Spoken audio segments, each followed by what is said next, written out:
Hein. La première grande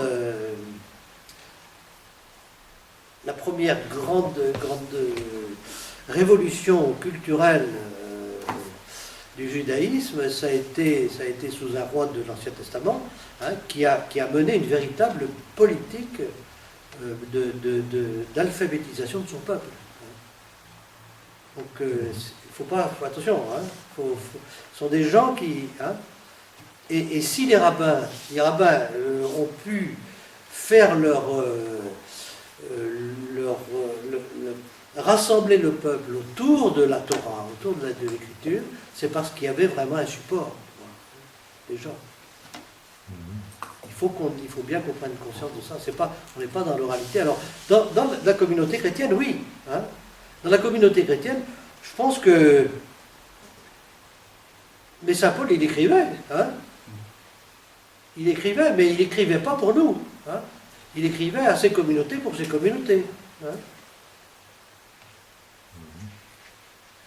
Mais on écrivait beaucoup dans le monde romain. Les lettres étaient très nombreuses. Hein.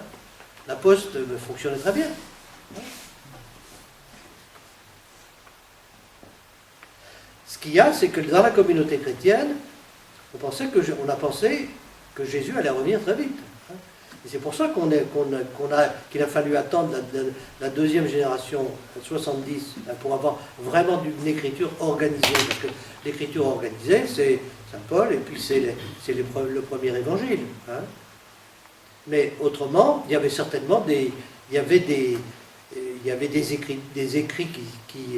mais c'était des aides-mémoires qui circulaient. Hein.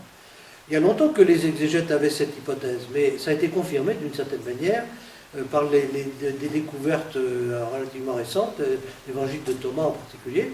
On a retrouvé l'évangile de Thomas, il n'y a pas de récit, hein, c'est une suite de paroles de Jésus. Hein. Et donc, ce que les exégètes avaient imaginé, finalement on l'a trouvé. Hein. L'hypothèse était bonne. Hein. Tu comprends un peu ce que je veux dire, hein. Une question, mais peut-être pas ce soir la réponse, ça pourrait être trop long. Dans quelle langue Matthieu a écrit? Alors si, il y a eu une controverse pendant longtemps. Parce que, comme c'est un évangile qui est très juif, hein, et puis qu'il y a des témoignages où il aurait écrit d'abord en araméen, mais c'est pas très clair, c'est dans votre texte d'ailleurs, on va le lire ensemble tout à l'heure. On a pensé qu'il écrivait en araméen. L'araméen, c'était pour tout l'est de l'Orient, hein, entre Antioche, enfin la Méditerranée et la Perse, hein, c'était la langue véhiculaire, la langue commune. Hein, alors que dans le monde à l'ouest, c'était le grec. Hein. Mais très probablement, à Antioche, c'était une ville d'origine grecque, donc on parlait le grec, hein, et on écrivait en grec. Hein. Et donc, les exégètes pensent qu'aujourd'hui que plutôt Saint Matthieu écrit en grec.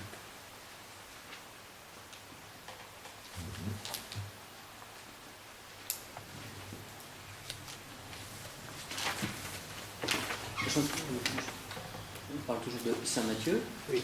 Et derrière, a priori, il n'y a pas un écrivain qui s'appelait Matthieu. Alors, il y a un témoin, il y a un évêque du IIe siècle, qui dans une ville de Turquie actuelle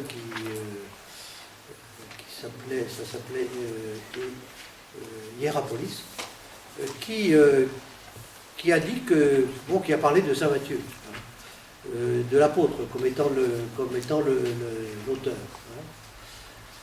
Mais personne n'y croit. Hein. L'idée, c'est qu'il fallait, pour que ça circule et que les récits aient une certaine autorité, il fallait les mettre sous une tête, quoi, hein, importante, quoi. Hein. Parce qu'en plus, Saint Luc, c'est pareil, on ne sait pas qui c'est. Hein. il devait être parti, surtout pour l'époque, à 80 ans, à l'époque, être encore en capacité d'écrire et de se souvenir, oui. Il était remarquable. Oui. Je pense que c'est des écrits qui ont qui ont été, ce sont pas les lettres de Saint Paul, les premières lettres de Saint Paul, parce que pas les dernières ont été faites par des communautés, et ils ont été mises sous le chef de Saint Paul, mais les premières, ce sont vraiment des écrits d'auteur, c'est-à-dire que Saint Paul, il a un style, on le reconnaît tout de suite. Hein. Mais ces écrits, comme les évangiles, sont des écrits de communauté. Hein. Ça a toujours été ça, la tradition d'ailleurs de la Bible, même ancienne, ce sont des écrits qui ont été faits dans une communauté et pour des communautés. Pour le vivre ensemble des communautés. Donc, Saint Matthieu,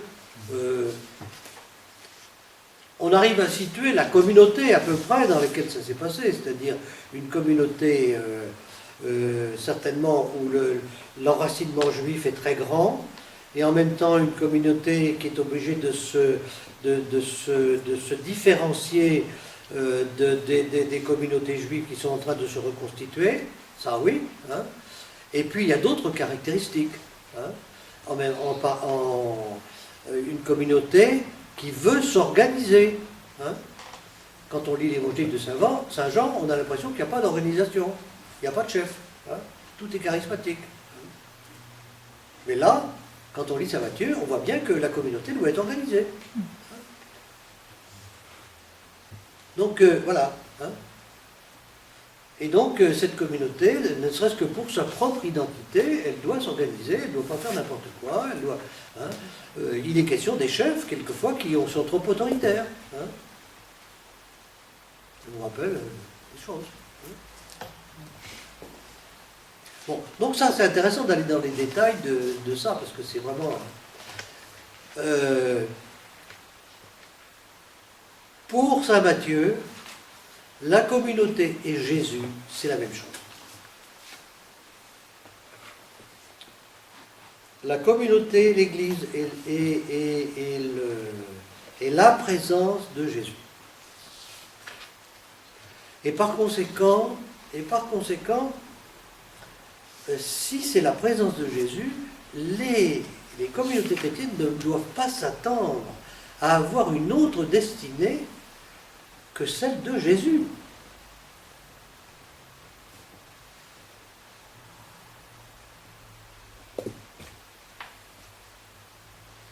Est-ce que vous comprenez, hein? Le disciple n'est pas plus grand que son maître, hein, dit Saint Matthieu. Hein. Et donc,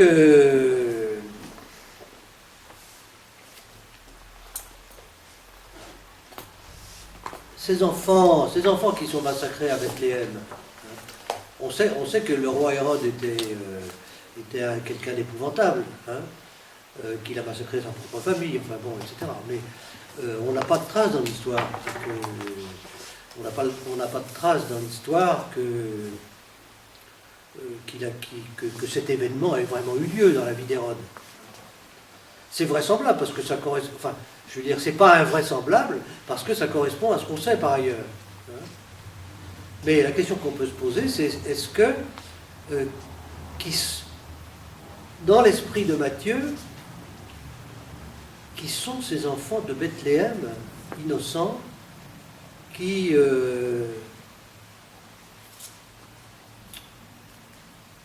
sont massacrés sans savoir quoi, sans savoir n'importe quoi. Hein. Et pourquoi ils sont à Bethléem, hein. En fait, ce sont les frères de Jésus. Hein. Ce sont les frères du Messie. Hein. Les enfants de Bethléem, ce sont les frères du Messie. Vous comprenez un peu ce que je veux dire? Le Midrash, comment ça résonne, hein. Lorsque Matthieu commence à écrire là, en 80-90, il y a déjà eu pas mal de persécutions dans l'Église. Hein.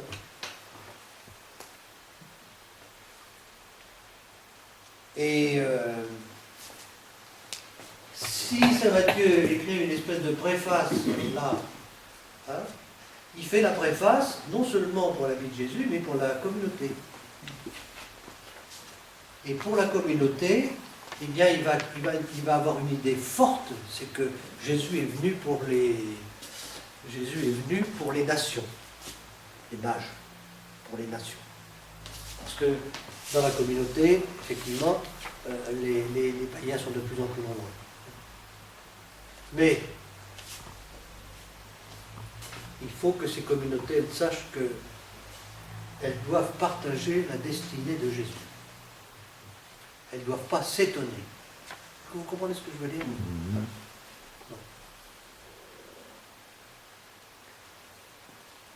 C'est même plus subtil que ça parce que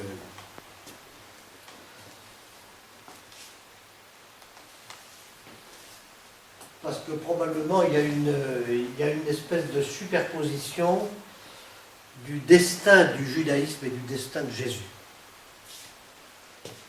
Les enfants de Bethléem, c'est des juifs.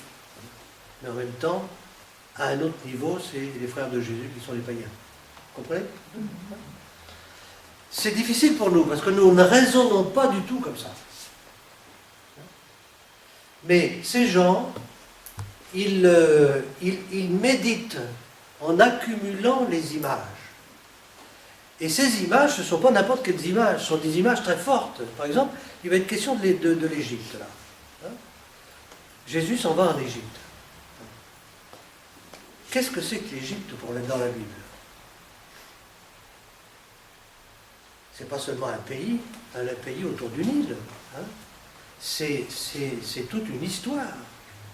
Une histoire qui est à la fois une histoire d'un pays qui a été un pays d'accueil. Mais c'est un pays aussi qui a été épouvantable, puisqu'il a un pharaon a organisé le génocide du peuple juif. Qu'est-ce que Jésus va faire en Égypte? Qu'est-ce que Matthieu essaie de nous dire lorsqu'il nous dit que en Égypte, qu'il revient d'Égypte après, avec les paroles qu'il met sur le... J'essaie d'insinuer des choses, de suggérer, je ne sais pas si je réussis, bon. Mais je crois que si on veut rentrer dans ce monde, c'est comme ça qu'il faut faire. C'est-à-dire que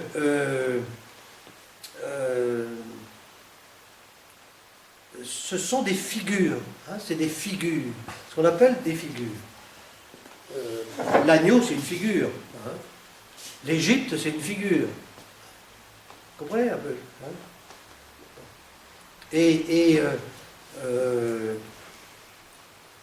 La Bible, Saint Matthieu, qui va beaucoup utiliser l'Ancien Testament, il va le faire comme ça, parce que c'est comme ça que font les rabbins. Encore aujourd'hui, les rabbins, ils ont une manière de réfléchir qui ressemble à ça. Et d'ailleurs, ils nous aident beaucoup à comprendre. Vous comprenez un peu ce que je veux dire? À rentrer dans le texte. Autrement, il y a des choses qu'on ne comprend pas.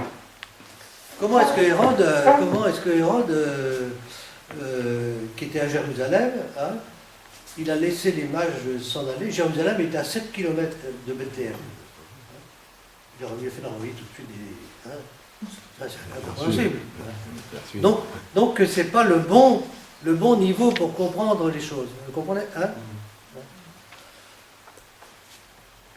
Donc il faut rentrer dans un autre niveau. Et ce qui compte, par exemple, c'est ça qui vous est suggéré dans la présentation qui est faite, c'est de voir comment les lieux sont parlants. Quand on va en Terre Sainte, on va voir des lieux qui sont des paroles. C'est tout à fait l'évangile, c'est comme ça. Jérusalem, l'Orient, Bethléem, l'Égypte, des lieux qui sont des paroles, des figures, ce qu'on appelle des figures. Pas seulement des images, mais des images-paroles. Bon, je pense que ce que je vous ai dit, ça va aider un peu à... On va lire tout simplement, comme on fait d'habitude, mais là on va lire l'introduction aussi. Je vais commencer, moi, Saint Matthieu, à la page 6. C'est la réponse, il y a déjà la réponse j'ai déjà abordé un certain nombre de choses, et vous avez posé des questions. Et après, je vous passerai. Découvrir l'évangéliste Saint Matthieu et son public, l'auteur, l'identité de Matthieu. Le premier évangile est attribué à Matthieu, le premier dans l'ordre. où on l'a dans la Bible. Nom d'origine romaine très répandu. La suscription katamataion, selon Matthieu, est attestée de Irénée, à la fin du IIe siècle. Pour attribuer cet évangile, la tradition des pères, la tradition patristique, s'appuie sur le témoignage de Papias, dont je vous ai déjà parlé, évêque de Hiérapolis en Phrygie, vers 125. Le témoignage de Papias est rapporté par Eusèbe de Césarée.